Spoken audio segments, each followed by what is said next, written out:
What's up YouTube? Welcome back to Andy's Vintage Guitars. I'm Andy and today I've got a 52 years old jazz bass in really amazing condition. Look at this neck, it's so good.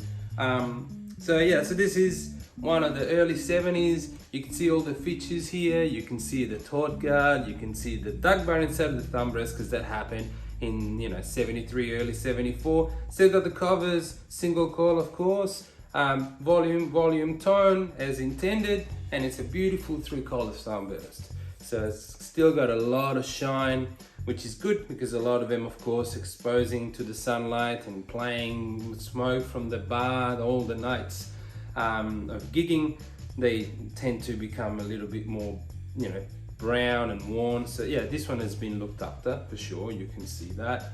It's got the serial number here on the neck plate. And then, when we move into 75, we have one more year of serial on the neck plate, but becomes a 3-bolt, and then that serial moves on the headstock, and that's it.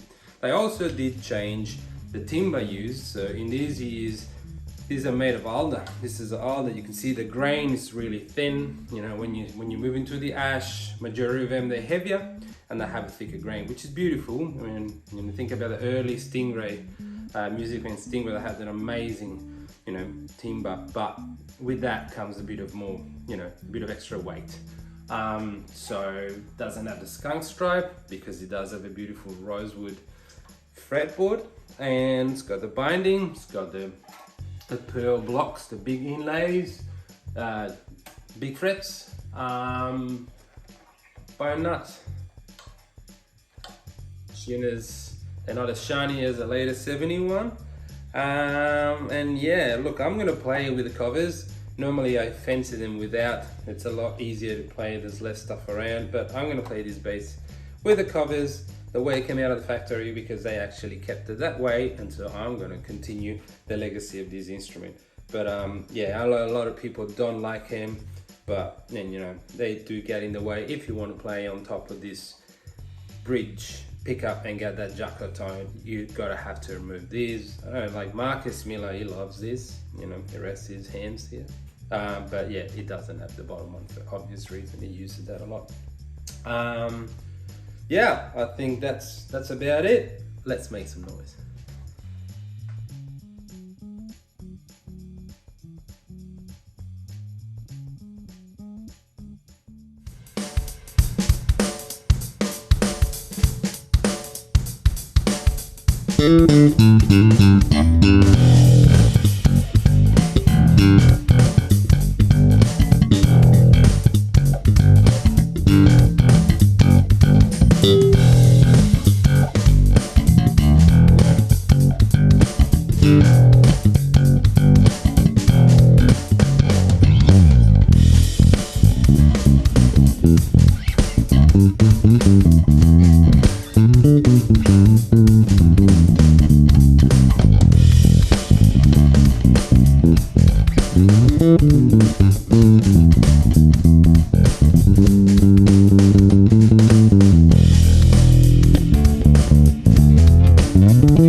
Alright guys, and that's it from Andy and the 1972 Jazz Bass. Thank you so much for coming back. As usual, don't forget to subscribe, like the video, share it if you can, and I'll see you next time.